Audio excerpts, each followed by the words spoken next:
a partir do versículo 1. Aleluia. Até o versículo 11, assim diz a palavra do Senhor. Então foi conduzido Jesus pelo Espírito ao deserto para ser tentado pelo diabo. E tendo jejuado 40 dias e 40 noites, depois teve fome. E chegando-se a ele o tentador disse: se tu és filho de Deus, manda que estas pedras se tornem em pães.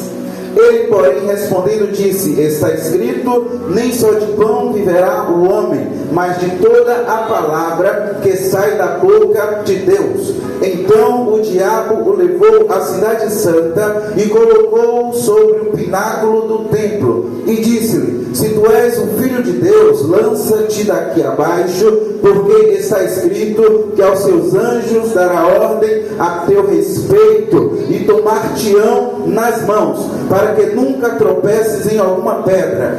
Disse-lhe Jesus: também está escrito, não tentarás o Senhor teu Deus. Novamente o levou o diabo a um monte muito alto e mostrou-lhe todos os reinos do mundo e a glória deles, e disse: tudo isto te darei, se prostrado me adorares. Então lhes disse Jesus: vai-te, Satanás, porque está escrito, ao Senhor teu Deus adorarás e só a ele servirás. Então o diabo o deixou e chegaram os anjos e o serviram. E a igreja senta dando. O que são evangelhos sinóticos, pastor? São livros que foram escritos a partir da mesma ótica, ou seja, os seus escritores, ao redigirem esse texto, narraram, escreveram aquilo que eles presenciaram. Por exemplo, eu estou numa igreja muito bonita, por sinal, que está recheada de pessoas bonitas, bem arrumadas, e cada uma dessas pessoas estão ouvindo e entendendo o culto de uma forma particular. Cada uma dessas pessoas estão, quem está conectado com Deus está pegando algo, quem está distraído está preocupado com Instagram, rede social ou outro problema qualquer aí na vida. Mas você perceba que cada uma aqui vai receber o culto de uma forma diferente. Assim também eram aqueles apóstolos que andavam com Jesus. Todos andavam no mesmo momento, mas cada um captava o que Jesus vivia de uma perspectiva diferente. E enquanto eles escrevem, esses evangelhos são chamados de sinóticos, porque eles escreveram do mesmo ponto de vista. Mas é importante ressaltar que Mateus, quando ele escreve o seu evangelho, pastor, ele escreve o evangelho dele destinado para os judeus. E quando Mateus escreve o evangelho destinado para os judeus, ele tem uma preocupação séria. Qual a preocupação? Trazer referências do Antigo Testamento, porque Mateus precisava apresentar Jesus para os judeus como um rei, o rei dos judeus. Marcos, por sua vez, escreve o seu evangelho destinado aos romanos. Daí Marcos tem uma escrita mais rebuscada, onde Jesus está a serviço, onde Jesus é aquele que, quando é procurado, atende de imediato. E Marcos apresenta Jesus como um servo. Passamos adiante e chegamos a Lucas. Lucas, que era historiador e também era médico, ele escreve o seu evangelho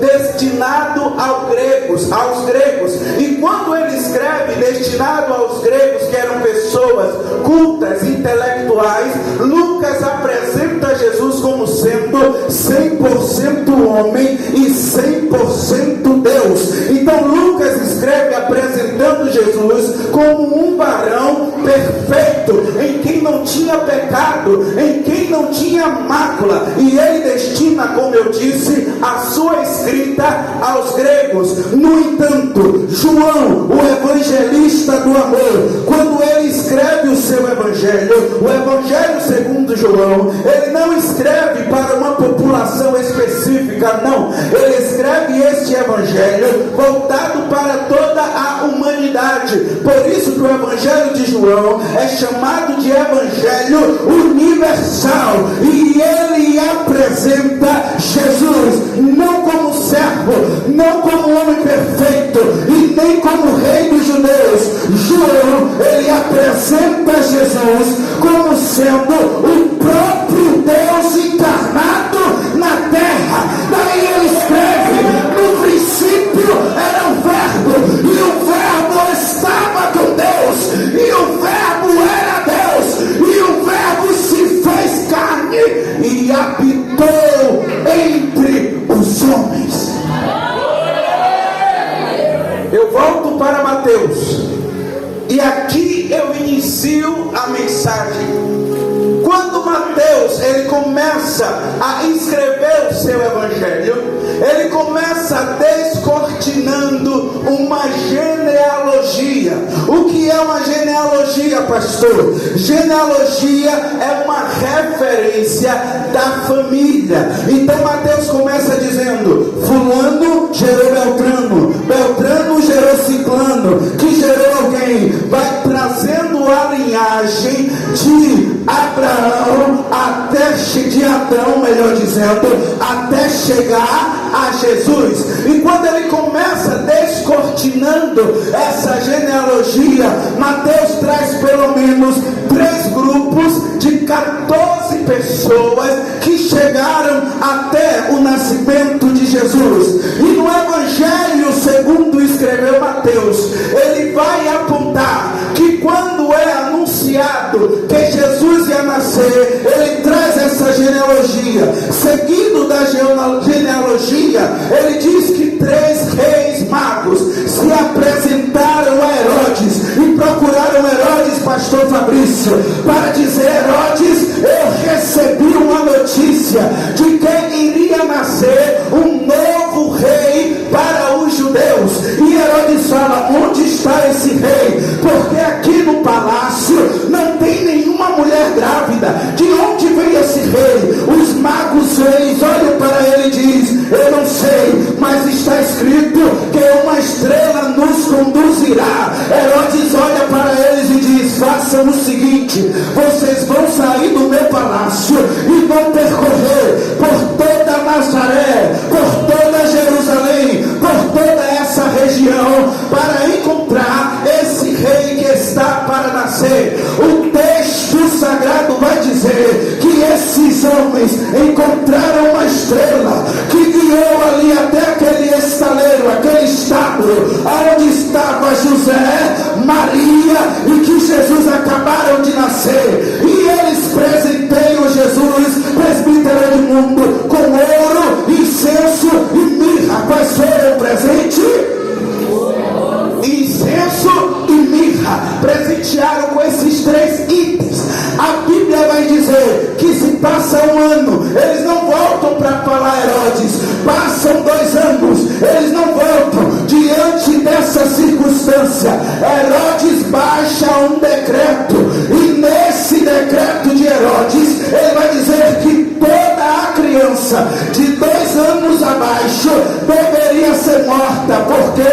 Porque ele não sabia quem era o rei dos judeus. Imediatamente Herodes reúne o exército, o soldado, a polícia, e fala: olha, podem entrar na cidade e matar quem você vir pela frente. Eles começam aí, pastor, quebrando tudo, invadindo, matando todas as crianças de 2 anos para baixo. Mas 3 crianças não poderiam morrer. Quantas crianças? Fala forte, quantas crianças? 3 crianças não poderiam morrer. A primeira criança, igreja, que não poderia morrer, chama-se Jesus. Porque quando Herodes baixa o decreto, o anjo aparece para José e Maria e diz: olha, criança morta, pega essa criança, pega esse ouro, esse incenso e essa mirra e vai para o Egito. Sobrevivam com esses presentes, e quando o que quer matar a criança morrer, eu aparecerei para ti. A primeira criança que não poderia morrer era Jesus. A segunda criança, irmãos, que não poderia morrer, chama-se João o Batista, porque quando Isabel engravida, a Bíblia vai dizer que João Batista se desloca para o deserto, aonde ele é criado, aonde ele cresce, e lá ele se alimenta de mel silvestre e gafanhoto. Então João Batista não é encontrado para morrer. Vamos entender ainda que a terceira criança que não poderia morrer chama-se Natanael. Qual era o nome da criança? Tá fraco? Qual era o nome?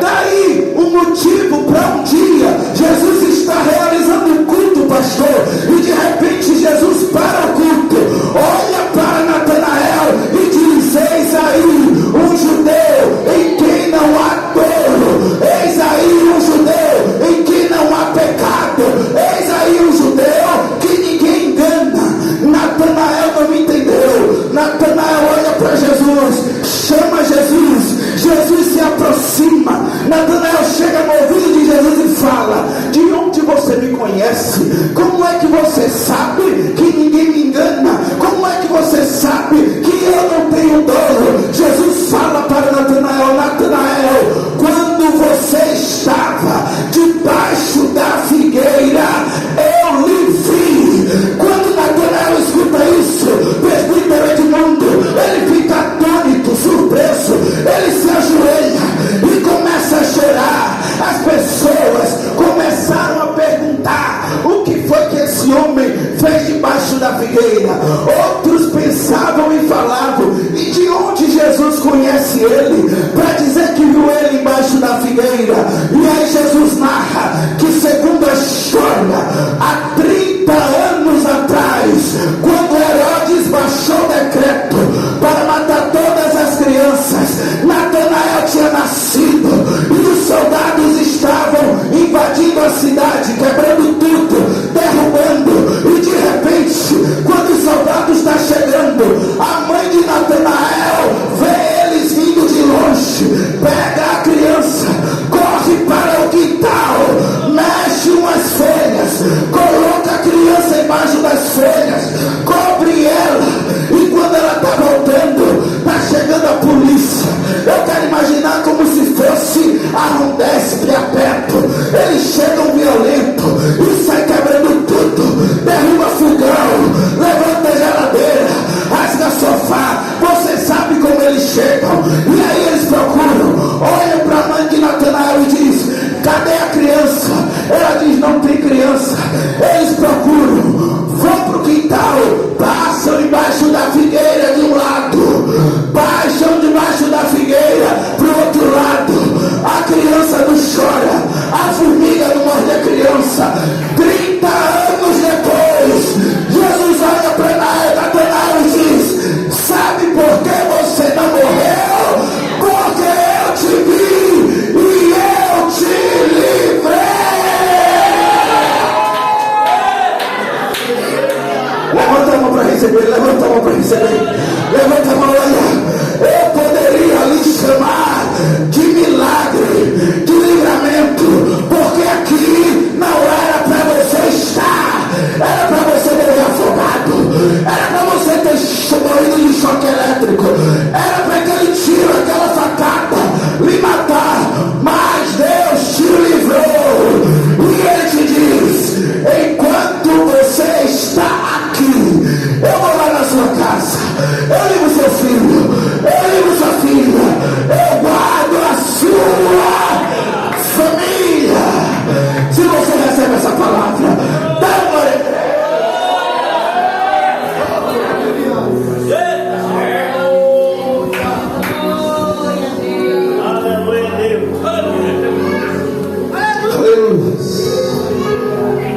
Irmãos,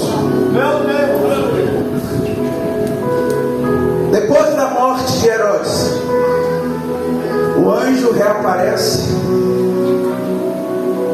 a José e Maria que estavam no Egito e diz: olha, pode voltar, porque aquele que queria ver a criança morta já morreu.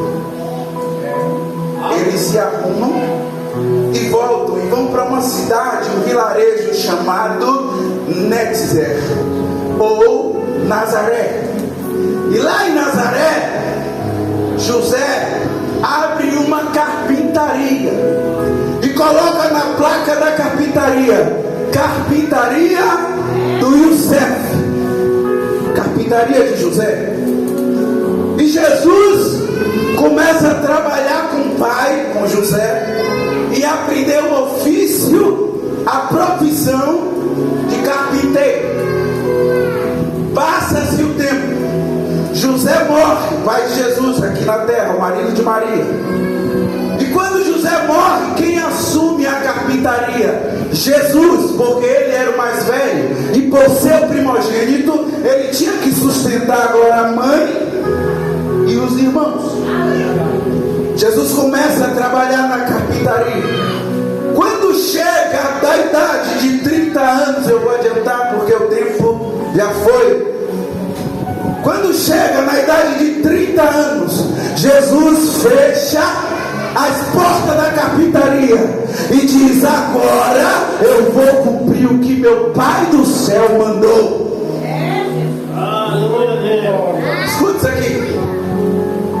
Primeira lição de Deus para a sua vida nessa noite: antes de Jesus cumprir o que o Pai do céu tinha determinado, primeiro ele precisou honrar o compromisso terreno dele aqui.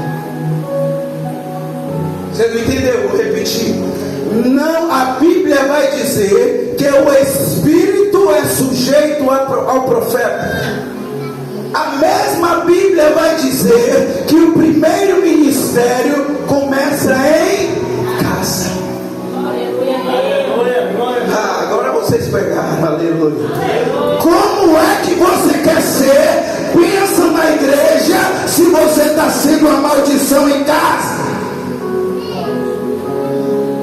Como é que você quer abrir a boca aqui para dar glória a Deus e aleluia, se em casa você xinga os meninos, xinga a esposa, xinga o marido, xinga a mãe, xinga o irmão?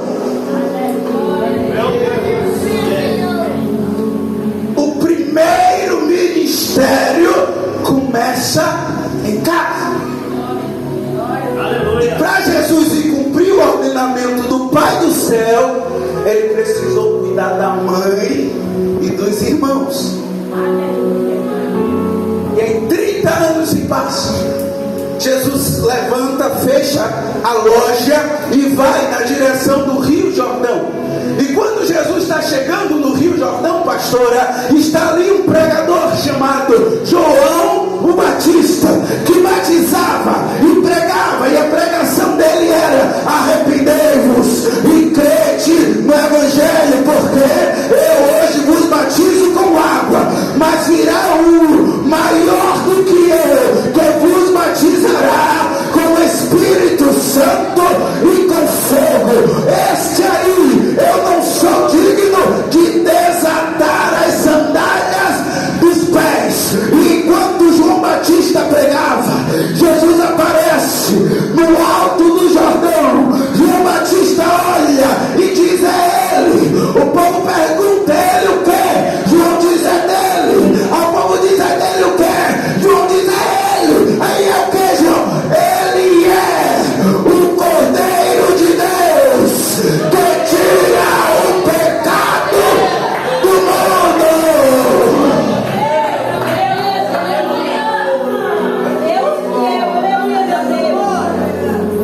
Pastor Fabrício, sabe o que mais me surpreende aqui? É a humildade de Jesus. Jesus olha para João e diz: João, eu vim para que você me batize. João olha para ele e diz: mas mestre, eu estava pregando agora que eu não sou digno de desamarrar suas sandálias. Como é que eu vou lhe batizar? Jesus diz assim: João, eu não vim para revogar decreto, eu vim para cumprir o que meu Pai mandou. E hoje, João, você é o sacerdote e eu sou a ovelha. Hoje, João, você é a autoridade e eu sou o servo.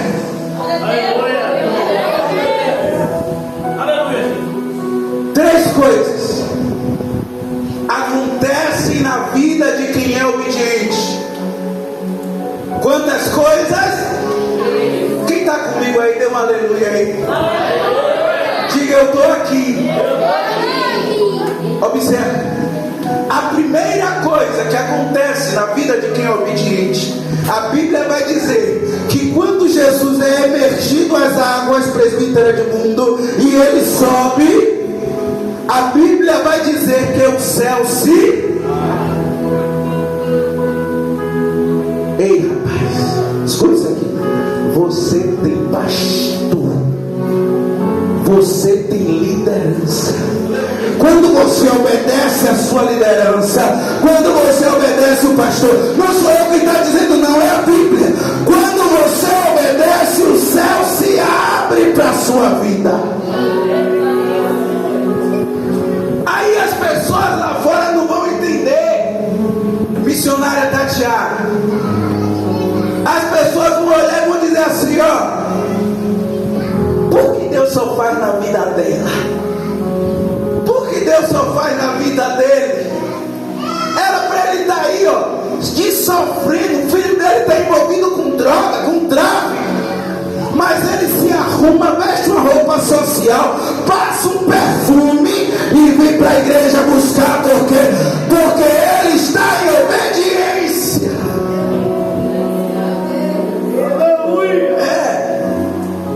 Aí fala assim: mas ela não tem R$1 no bolso. De vez em quando, pastor, ela pega o celular, abre o aplicativo do Nubank, olha lá, tem saldo 0,32 centavos. Aí ela vai lá e atualiza para ver se entra um milagre lá no celular dela. Aí depois que atualiza, aparece de novo 0,32 centavos. Aí ela chega aqui na igreja, pastor, quando fala vamos tirar a oferta e dízimo, ela procura o QR Code, mesmo tendo só 32 centavos, ela coloca a oferta de 32 centavos lá. Aí Deus não deixa faltar o pão, Deus não deixa faltar o arroz, Deus não deixa faltar o feijão, Deus não deixa faltar a farinha, até a Coca-Cola Deus entra com a providência, porque você está em obediência. Balança esse irmão que está do seu lado aí, balança, diga assim, ó: quer vitória, meu filho? Viva em obediência. Pastor, eu vou me soltar aqui. Vou me soltar. O tempo que... Aleluia! Eu nem entrei ainda no deserto. Mas como eu sou pastor e eu sei da importância do horário, eu preciso obedecer.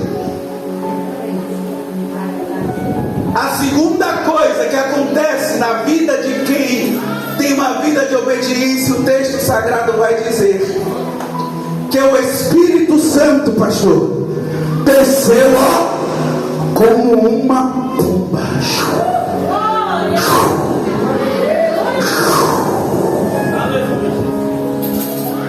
e repousou sobre a cabeça de Jesus.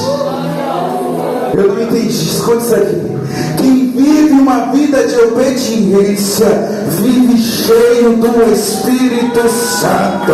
Quem tem uma vida de obediência vive cheio da unção, cheia da unção, cheia da presença de Deus.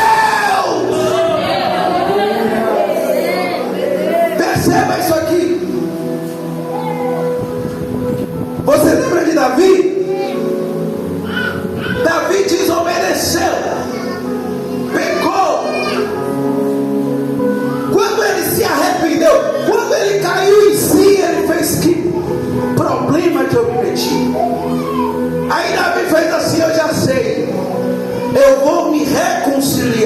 pai. E aí ele busca a face do Senhor. E quando Davi busca a face do Senhor, ele diz: Pai, eu pequei. Aí Deus fala para Davi: Davi, você pecou, sabe o que vai acontecer? Eu vou mexer na sua estrutura de reinado. Davi, pode mexer, papai. Deus falou: Davi, eu vou matar os seus descendentes. Davi falou: pode matar, papai. Deus falou: Davi, eu vou tirar a sua riqueza. Davi falou: pode tirar, papai. Deus falou: Davi, eu vou tirar o reinado das suas mãos. Davi falou: pode tirar também, papai. Eu só te peço uma coisa: não tira de mim a tua presença. A tua presença. A tua presença. É a presença de Deus, irmãos. É a presença de Deus que nos fortalece, que nos faz caminhar, que nos faz sorrir, mesmo em meio às lutas.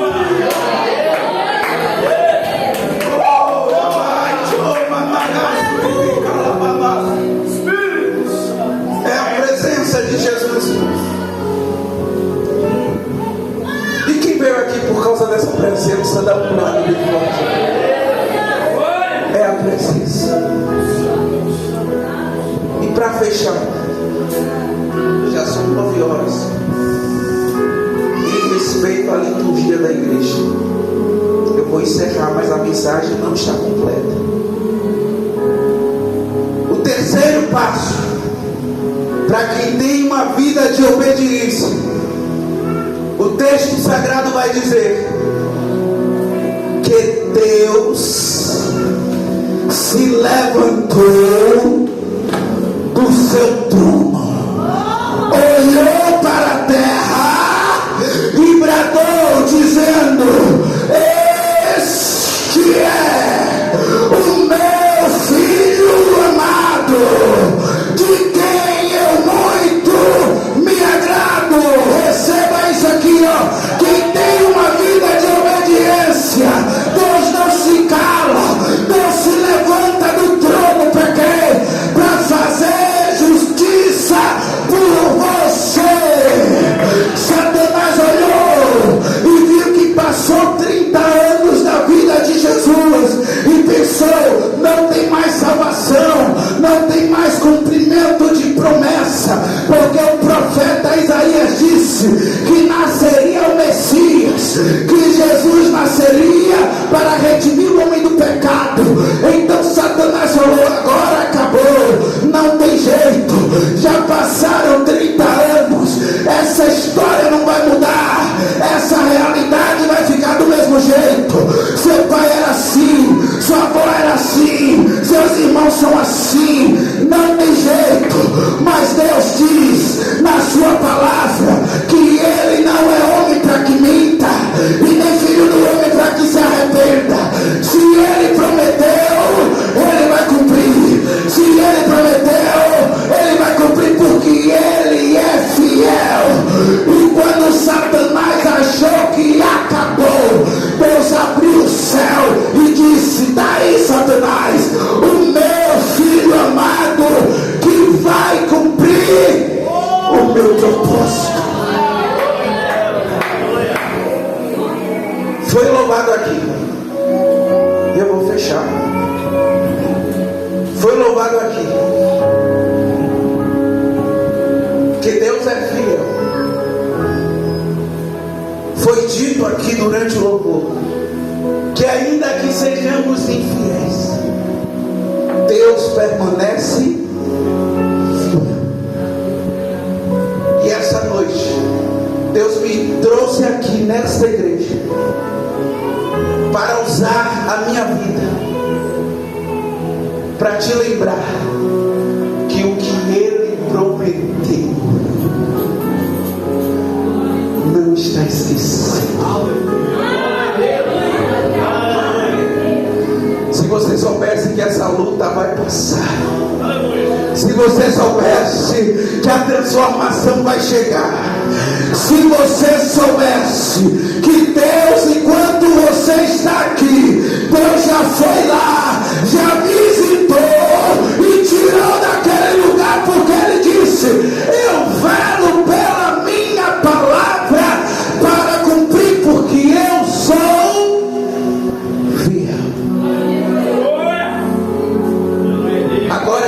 necessário você estar em obediência. Fica de pé em nome de Jesus.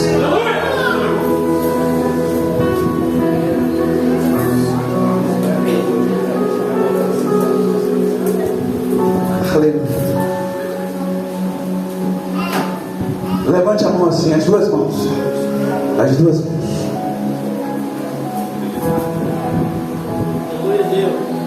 Eu quero que você feche seus olhos agora e pense naquela promessa que Deus lhe fez. Ah, pastor, mas está tão difícil, aquele homem é todo dia na cachaça. Ah, pastor, e eu fiquei sabendo agora que ele está fumando pedra, pastor. Pastor, o senhor não sabe o que eu estou passando. Ele fuma pedra, ele cheira pó. E meu filho está indo no mesmo caminho, pastor. Da cachaça, da bebida, das amizades falsas.